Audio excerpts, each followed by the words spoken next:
Au nom du Père et du Fils et du Saint-Esprit. Amen. La paix de Jésus soit dans votre maison. J'espère que vous allez bien, que vous êtes dans la paix et la joie de Jésus. Amen. On s'appuie dans l'évangile du jour, qui est toujours la suite de Saint Jean au chapitre 8.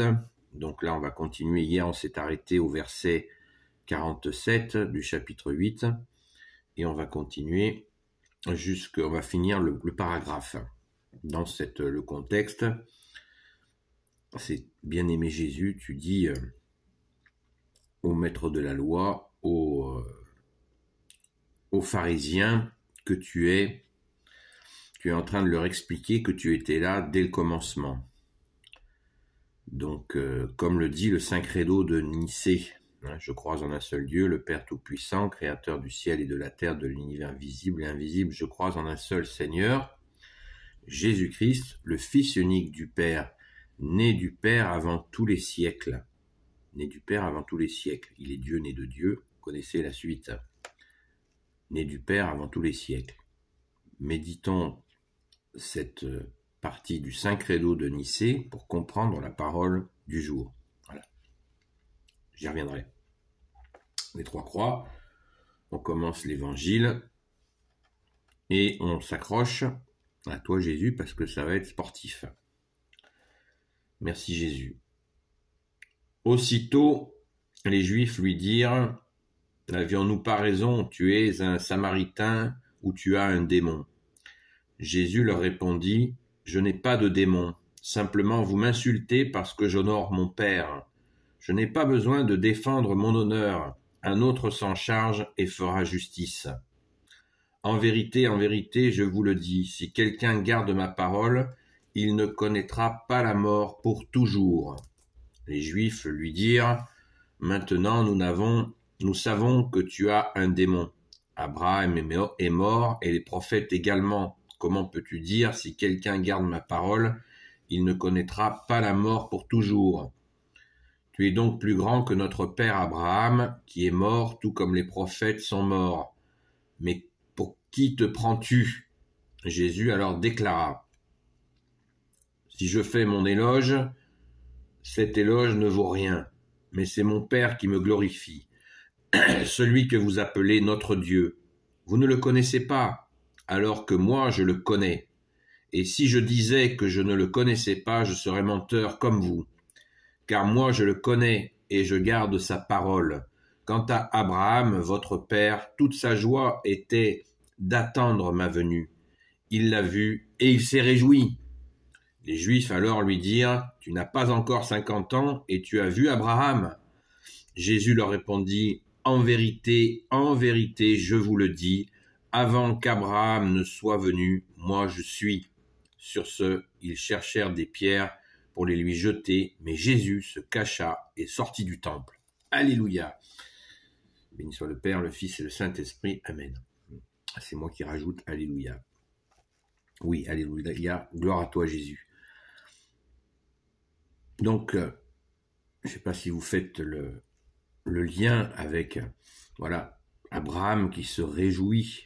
De quoi? Abraham est parfaitement au courant, là où il est, c'est-à-dire dans le royaume des cieux, de la venue du Messie. Donc c'est pour ça qu'il s'est réjoui de sa venue. Il sait que Jésus était là dès le commencement avec son Père. Pardon.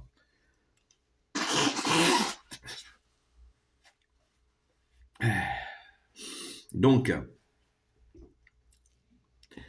Abraham s'est réjoui, mais ces nervis là, comme ils ont refusé le postulat, pourtant ils connaissent la parole, ils connaissent la Sainte Écriture qui annonçait le Messie, ils ont entendu parler, s'ils ne les ont pas vus de leurs propres yeux, de tous les miracles de Jésus.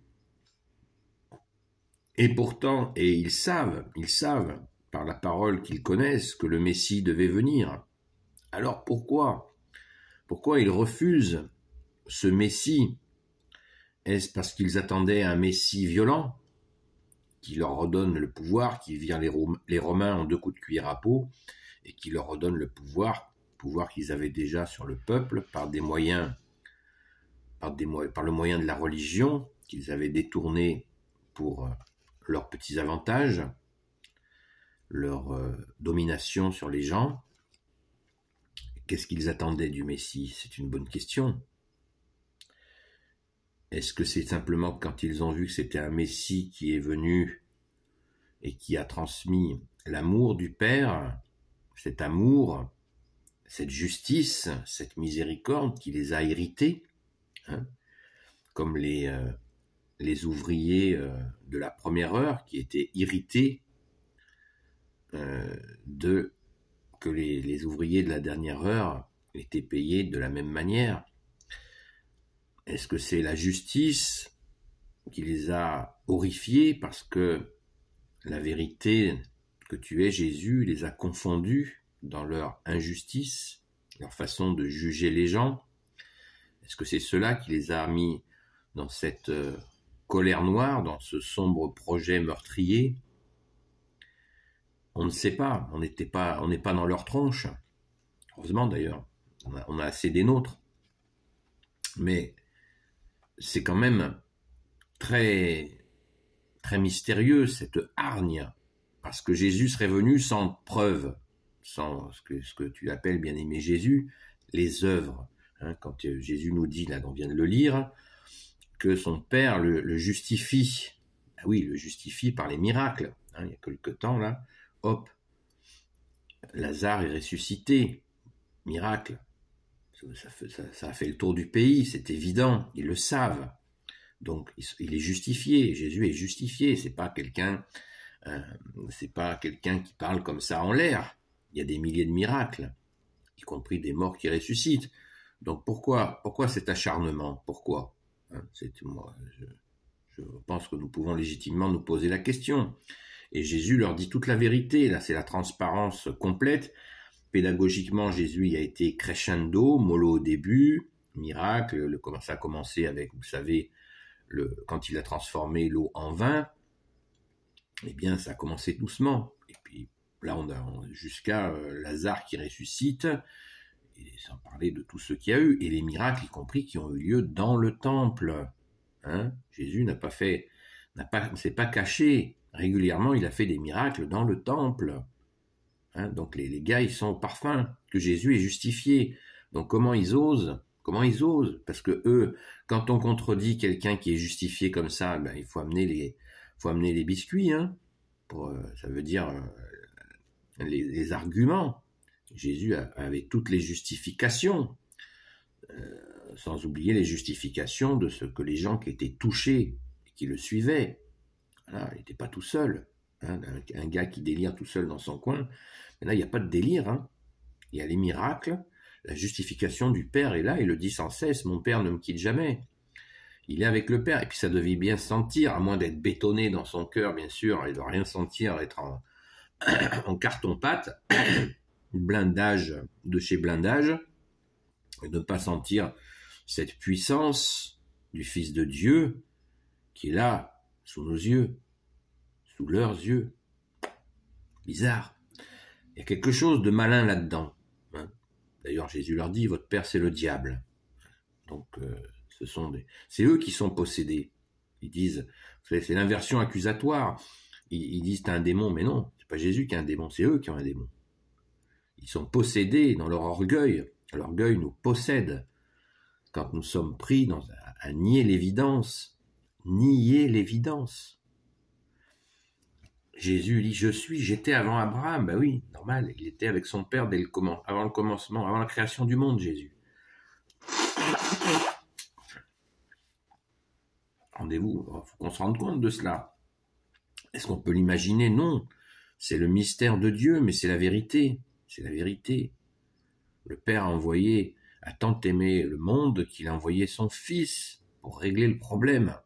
Stop. Voilà. J'envoie mon Fils qui vous enseigne. Et non seulement il vous enseigne, mais le Père le justifie. C'est magnifique. Voilà, donc ils avaient prévu, vous voyez la discussion où elle mène, les mecs S'ils ne sont pas possédés, à la fin de la discussion, ils ramassent des cailloux pour le lapider. C'est ça, c'est une conversation, ça, de gens qui sont dans un temple, le temple de Dieu. C'est juste inimaginable. Inimaginable. En plus, qui discute avec quelqu'un qui est justifié. J'insiste là-dessus. Hein? Ben non. La haine, ça va jusque-là. C'est atroce. Et puis la lapidation, c'est dans le genre haine, je sais pas s'il y a quelque chose au-dessus, quoi. C'est horrible, quoi. C'est vraiment minable, hein. Vous avez dit minable comme c'est minable. C'est absolument effrayant. Effrayant. Mais Jésus, c'est pas son heure. Hein, comme nous l'avons déjà vu dans l'évangile, ça n'est pas son heure. Quand c'est pas son heure, c'est pas son heure. C'est le Père qui décide. Hein. Donc il suit son Père. L'agenda est placé en fonction aussi certainement de ces lascars-là. Et voilà, l'agenda est posé et c'est pas le moment. Il fallait qu'ils entendent encore et encore la vérité totale.